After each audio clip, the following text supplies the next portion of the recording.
नमस्कार दोस्तों, मैं हूं आपका आध्यात्मिक दोस्त आचार्य मोहित और वेद सार संसार में आपका स्वागत करता हूं। जैसा कि आप सभी जानते हैं, 13 अप्रैल 2021 से हिंदू नव वर्ष प्रारंभ हो रहा है। इसी दिन से चैत्र मास शुक्ल पक्ष प्रतिपदा तिथि रहेगी और इसी दिन से हिंदू नव वर्ष को मनाया जाता है।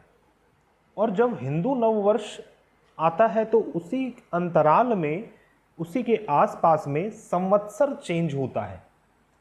जैसे ही नया वर्ष प्रारंभ होता है वैसे ही कुछ दिनों की अवधि में या फिर उसी दिन से नए संवत्सर का प्रारंभ होता है। तो संवत्सर क्या है, इसके ऊपर मैंने बहुत ही विस्तार में एक वीडियो बनाया था जिसमें मैंने संवत्सर के जन्म फल के ऊपर भी बात किया था। ज्योतिष शास्त्र में कुल 60 संवत्सर माने गए हैं, 60। प्रत्येक संवत्सर का कुछ ना कुछ नाम होता है, जैसे कि प्रभव, विभव, शुक्ल, प्रमोद, श्रीमुख, भाव, युवा, धाता, इस प्रकार के 60 संवत्सर होते हैं। तो जिस प्रकार का नाम होता है संवत्सर का, उसी प्रकार का उसका फल होता है।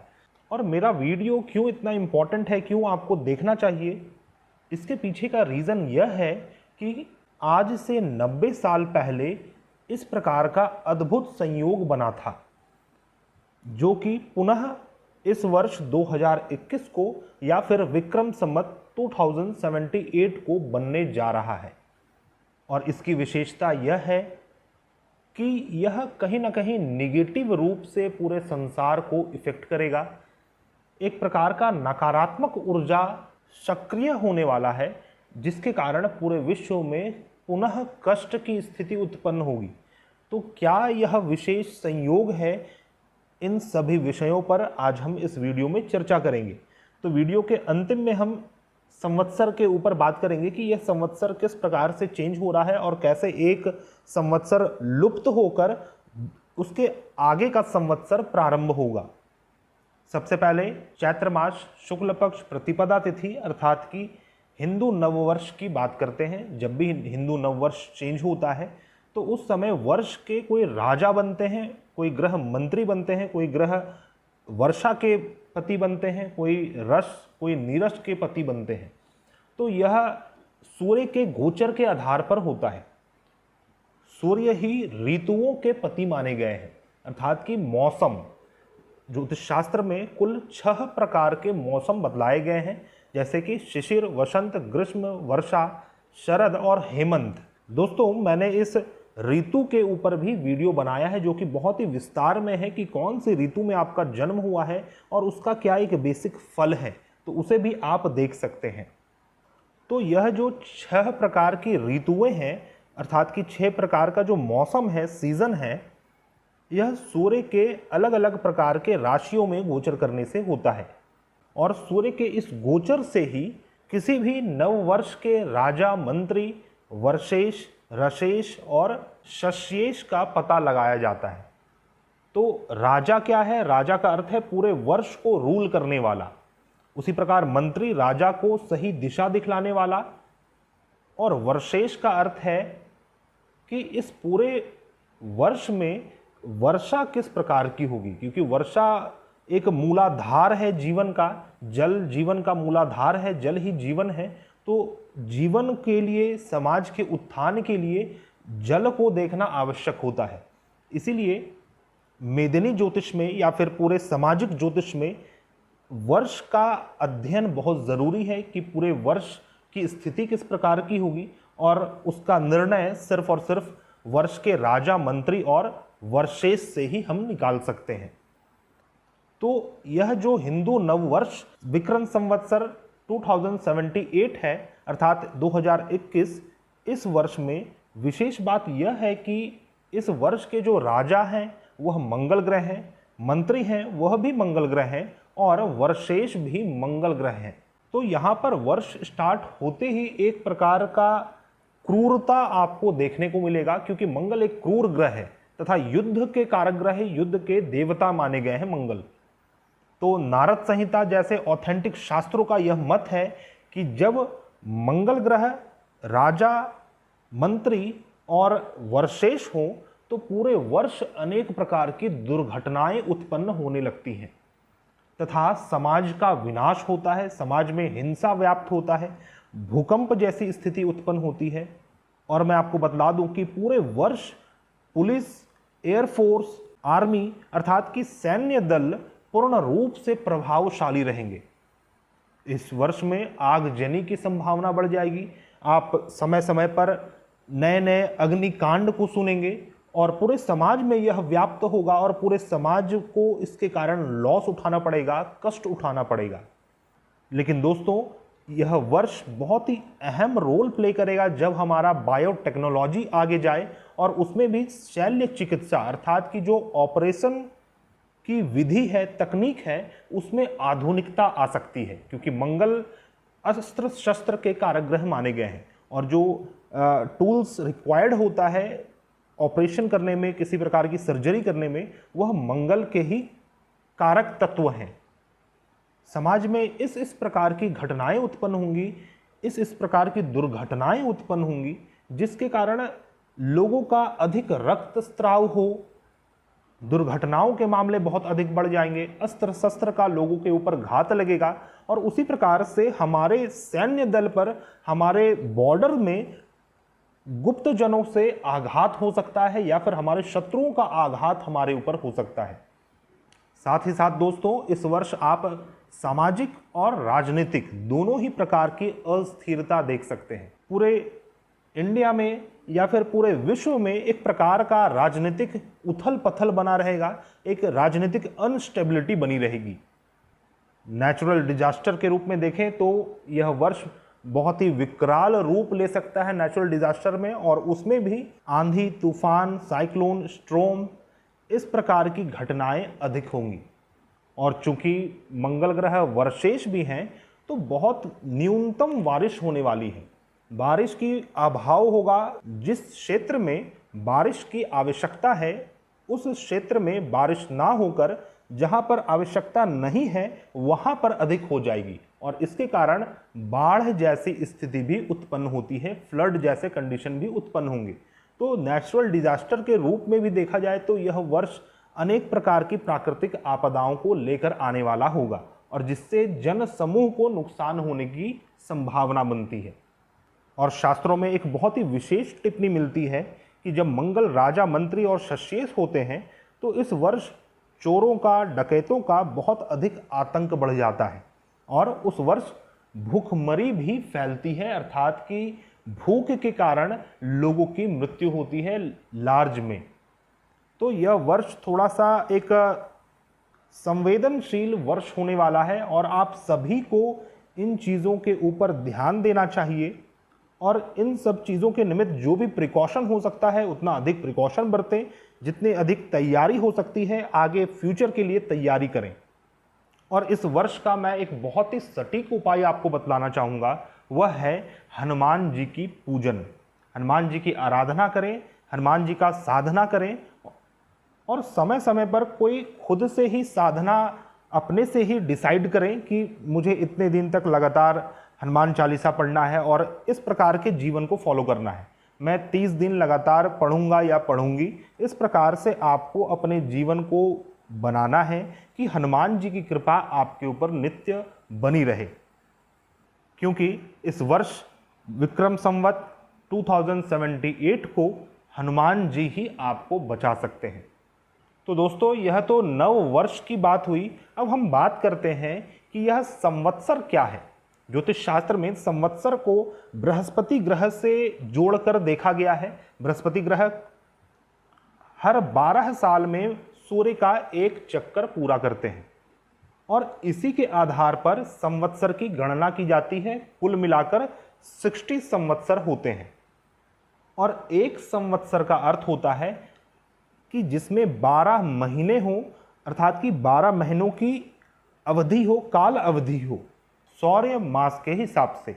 तो इसका अर्थ यह है कि एक संवत्सर में जो 6 के 6 ऋतु हैं वो कंप्लीट हो जाने चाहिए और इस वर्ष इसी चीज़ में ऑल्टरेशन हो रहा है, अर्थात कि एक संवत्सर अपने पूर्ण अवधि को कंप्लीट किए बिना ही पहले ही समाप्त हो रहा है।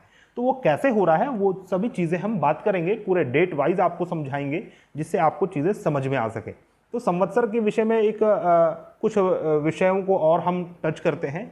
जैसे कि संवत्सर मैंने आपको बताया कि कुल 60 संवत्सर होते हैं, स्क्रीन में आप देख सकते हैं 60 संवत्सर। साथ ही मैंने एक वीडियो बनाया है 60 संवत्सर के ऊपर, और कौन से संवत्सर में आपका जन्म हुआ है तो उसका क्या फल है उसे आप अवश्य देखें।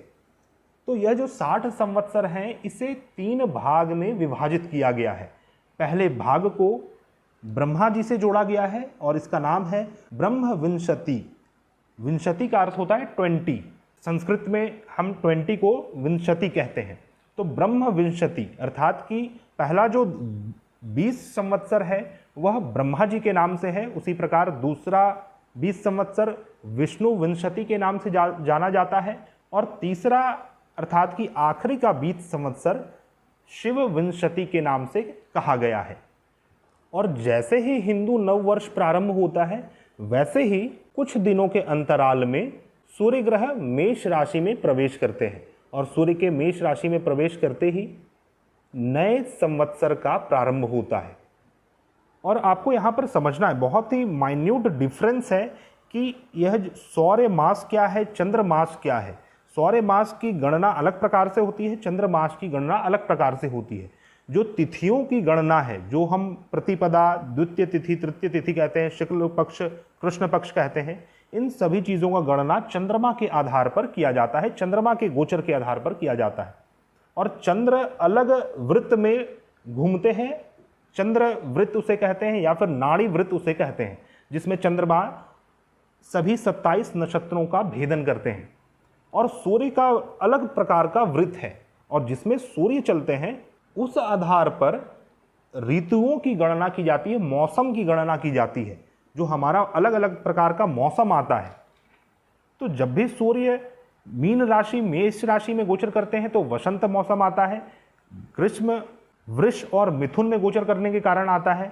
उसी प्रकार कर्क और सिंह में जब गोचर करते हैं तो वर्षा, कन्या और तुला में शरद, वृश्चिक और धनु में हेमंत, और मकर और कुंभ में शिशिर ऋतु आता है। तो इस प्रकार से ऋतुओं की गणना की गई है। इसीलिए संवत्सर का प्रारंभ नव वर्ष के बाद होता है, और एक संवत्सर में कंप्लीट 6 ऋतु होते हैं। तो अभी जो वर्तमान में संवत्सर में हम चल रहे हैं वह 47वां संवत्सर है। मैंने आपको कहा था कि 60 संवत्सर होते हैं, उसमें सीक्वेंस वाइज जब हम देखेंगे तो 47वां संवत्सर में हम अभी चल रहे हैं, जिसका नाम था प्रमाथी संवत्सर। प्रमाथी। तो जैसे ही हमारा नव वर्ष प्रारंभ होगा, इसके बाद जो संवत्सर प्रारंभ होने वाला है वह आनंद नाम से जाना जाएगा। ये एक नॉर्मल सूर्य सिद्धांत के आधार पर मैं बात कर रहा हूँ, लेकिन इस वर्ष इसी चीज़ में एक ट्रिक है या फिर एक प्रकार का नेचुरल फेनोमेना उत्पन्न होने वाला है, जो कि आज से 90 वर्ष पूर्व में हुआ था। होने वाला यह है कि जिस दिन से हिंदू नव वर्ष प्रारंभ हो रहा है, अर्थात कि चैत्र मास शुक्ल पक्ष प्रतिपदा तिथि, जो कि 13 अप्रैल को रात्रि में घुसने वाला है, और इसी समय में सूर्य ग्रह भी मेष राशि में गोचर कर रहे हैं। अर्थात कि 13 अप्रैल को ही नव वर्ष भी प्रारंभ हो रहा है, और 13 अप्रैल को ही नया संवत्सर भी प्रारंभ हो रहा है। तो अभी कुछ समय बाकी ही थे कि नया संवत्सर प्रारंभ हो गया, अर्थात कि अभी पूर्व का संवत्सर अपूर्ण था, और इसी वक्त में नया संवत्सर प्रारंभ हो जाता है। इसीलिए यह संवत्सर एक अपूर्ण संवत के नाम से जाना जाएगा, अर्थात कि संवत कंप्लीट नहीं हुआ था, उससे पहले ही नया संवत्सर प्रारंभ हो गया, जिसके कारण प्रमाथिक संवत्सर अपना पूरा वर्ष व्यतीत नहीं कर पाया। और ऐसी स्थिति पूर्व के 90 वर्ष पहले हुई थी। और निर्णय सिंधु जैसे ग्रंथ के आधार पर जब भी इस प्रकार की स्थिति उत्पन्न होती है, जब पूर्व का संवत्सर पूरा नहीं हो पाया और उससे पहले ही नया संवत्सर प्रारंभ हो गया, तो बीच का इसके जस्ट बाद जो संवत्सर आने वाला है वह लोप हो जाता है, वह गायब हो जाता है, विलुप्त हो जाता है, और जस्ट उसके एक ऑल्टरनेट बाद वाला संवत्सर प्रारंभ हो जाता है। तो मैंने आपको बतलाया कि अभी हम वर्तमान में 47वें संवत्सर में चल रहे हैं, जिसका नाम है प्रमाथी संवत्सर, और इसके बाद 48वें संवत्सर का नाम है आनंद संवत्सर। तो यह आनंद संवत्सर हट जाएगा और इसके बदले 49वें संवत्सर उदित होगा और इसका नाम है राक्षस संवत्सर। यह राक्षस संवत्सर एक अशुभ संवत्सर माना जाएगा और इस कारण होगा यह कि इस वर्ष रोग, ऋण और शत्रु की अधिकता होगी, लोगों में भय व्याप्त होगा और जो भी राक्षसी वृत्ति के लोग हैं उनको बढ़ावा मिलेगा अपराध करने का। और यही कारण है कि यह वर्ष आतंकवादी हमला जैसे चीज़ों से ग्रसित हो सकता है। किसी प्रकार की आतंकी स्थिति उत्पन्न अपने देश में हो सकती है। साथ ही सिविल रूप से भी जब देखा जाए तो लोगों में अपराध करने की क्षमता बहुत अधिक बढ़ जाती है, क्योंकि जिस प्रकार आप जानते होंगे कि श्रीमद् भागवत गीता में भगवान कृष्ण ने बतलाया है कि दो संपदा के लोग होते हैं, एक दिव्य संपदा के लोग होते हैं और एक राक्षसी संपदा के लोग होते हैं। दोनों के क्या आचार विचार हैं, किस प्रकार से उठते बैठते खाते पीते हैं, उनकी क्या क्या कैरेक्टरिस्टिक हैं, इन सभी चीज़ों पर भगवान वसुदेव ने डिस्कस किया है। तो वहाँ पर जो आसुरी संपदा के लोगों का वर्णन किया गया है, उस प्रकार के लोग बहुत अधिक प्रबल हो जाएंगे, बहुत अधिक प्रभावशाली हो जाएंगे और उसके कारण समाज में अराजकता जैसी स्थिति भी उत्पन्न होगी, पॉलिटिकल कंडीशन भी अप एंड डाउन होंगे और जो निगेटिविटी है वह अधिक व्याप्त होगा। राक्षसी वृत्ति के लोग अधिक ताकतवर हो जाएंगे, शक्तिशाली हो जाएंगे। और इसी चीज़ को प्रूफ करने के लिए मेरे पास कुछ साक्ष्य प्रमाण हैं जो मैं आपके सामने पेश करना चाहूँगा। जैसे कि मैंने कुछ डेटा उठाया जो कि आज से 90 वर्ष पूर्व का है, 1931। इसी वर्ष यह एक घटना घटी थी जो कि संवत्सर पूर्ण नहीं हुआ था और दूसरा संवत्सर का लोप होकर जो उसके बाद वाला संवत्सर है वह प्रकट हुआ था। तो वो एक प्रकार का शुभ संवत्सर था। जिस प्रकार अभी राक्षस संवत्सर आ रहा है, यह एक अशुभ संवत्सर है, उसी प्रकार उस समय एक शुभ, एक ग्रोथ वाला संवत्सर था। एग्जैक्टली मुझे नाम नहीं पता उसका। तो कुछ घटनाएं घटी थी जो कि अपने देश के लिए उत्थान जैसी थी और अपने देश का विकास उसके कारण हुआ। जैसे कि मैंने वर्ष बतलाया आपको 1931। तो 1930 में गांधी जी को जेल हुई थी अपने सत्याग्रह मूवमेंट के कारण और 1931 में गांधी जी को पुनः रिहा किया गया। गांधी जी ने एक अपना बड़ा निर्णय लिया कि वह सत्याग्रह अब त्यागेंगे, जिसके कारण गांधी इरविन पैक्ट साइन हुआ और गांधी जी के साथ साथ ही लगभग 10,000 Indian was in the jail और उनको फिर से रिहा किया गया और पूरे इंडिया को यह अनुमति दी गई कि इंडियंस अपने ही देश में अपने डोमेस्टिक कंजम्पशन के लिए सॉल्ट का निर्माण कर सकते हैं, सॉल्ट का उत्पादन कर सकते हैं। अर्थात उस समय तक नमक हम किसी दूसरे देश का खाते थे, किसी दूसरे देश से एक्सपोर्ट होकर खाते थे, लेकिन अब हम खुद से नमक बनाकर खाने लगे। और दोस्तों, इसी वर्ष बहुत ही अहम इवेंट हमारे देश के लिए हुआ था, वह यह कि Gandhi ji was attended the second session of round table conference in London. तो इससे भी हमारे देश की उन्नति हुई, क्योंकि गांधी जी ने वहां पर अपने देश की आज़ादी के लिए प्रस्ताव रखा, जिसे आगे चलकर स्वीकार किया गया कुछ टर्म्स एंड कंडीशन के साथ। तो यह जो वर्ष था 1931, ये बहुत ही अहम वर्ष था जिसमें हमारे देश में अनेक बड़े बड़े चेंजेस आए, अप्स एंड डाउन आए। तो इसी प्रकार का इम्पैक्टफुल समय होने वाला है अभी जो नव वर्ष प्रारंभ हुआ है, राक्षस संवत्सर के नाम से जो जाना जाएगा, जो कि 13 अप्रैल 2021 से प्रारंभ हो रहा है। उसी प्रकार दोस्तों, मेरे पास एक और घटना है जो कि राक्षस संवत्सर में हुआ था। राक्षस संवत्सर 1962 में उदित हुआ था और मैं आपको बतला दूं कि 1962 भी इंडिया के लिए बहुत ही सिग्निफिकेंट समय था। इस समय इंडिया में बहुत बड़े बड़े उतार चढ़ाव देखे गए। प्राथमिक घटना से स्टार्ट करेंगे अंतिम घटना तक, जैसे कि इसी वर्ष Jawaharlal Nehru was elected as a prime minister of India और न्यू दिल्ली के ऊपर भी कई सारी आपदाएं आई थीं। इसी वर्ष 21 सितंबर के दिन इंडिया और चाइना में घमासान युद्ध हुआ था, क्योंकि बॉर्डर में कुछ कॉन्फ्लिक्ट हो गए थे इंडिया और चाइना के बीच, जिसमें बहुत ही गहन फाइट इरप्ट हुआ और उसके कारण इंडिया को काफ़ी लॉस हुआ।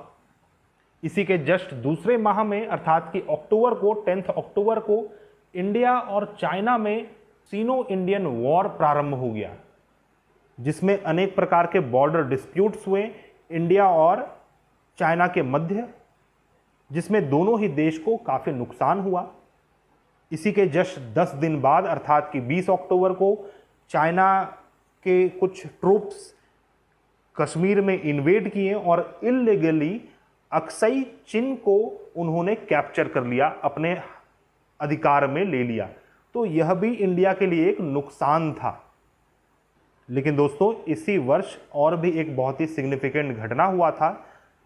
जिस प्रकार इंडिया का कुछ टेरिटरी हड़प लिया गया, उसी प्रकार इंडिया में एक नया टेरिटरी भी जुड़ा, जो कि दामन दीव है। 19 दिसंबर को, जो कि लास्ट फॉरेन ऑक्यूपाइड टेरिटरी था इंडिया का, दामन दीव, वह फिर से इंडिया में यूनाइट हो गया, इंटीग्रेटेड हो गया। तो दोस्तों बस मैंने यह सभी घटनाएं आपको चीज़ों से रिलेट करने के लिए बतलाई कि आप खुद का दिमाग लगा सकते हैं और खुद इसके ऊपर एनालिसिस कर सकते हैं, रिसर्च कर सकते हैं, और आने वाले जो वर्ष है और जो आने वाला संवत्सर है, राक्षस संवत्सर, इसके लिए हम कुछ कर पाएं, खुद को, अपने लोगों को तथा देश के लिए कुछ कर पाएं। तो दोस्तों यह था मेरा विश्लेषण, जो कि नव वर्ष के ऊपर था तथा नव संवत्सर के ऊपर था। चैत्र मास शुक्ल पक्ष प्रतिपदा तिथि 13 अप्रैल 2021 को ही नए वर्ष तथा नए संवत्सर का प्रारंभ हो रहा है, और इस संवत्सर का नाम राक्षस संवत्सर है तथा इस वर्ष के राजा मंगल हैं, मंत्री भी मंगल हैं, और वर्षेश अर्थात कि वर्षा के स्वामी भी मंगल ग्रह ही हैं।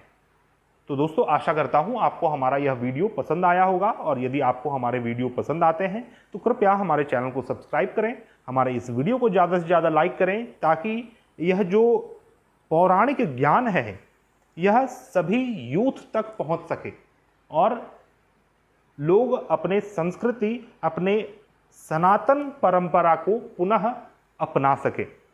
हम मिलते हैं नए वीडियो में, तब तक के लिए धन्यवाद। जय हिंद।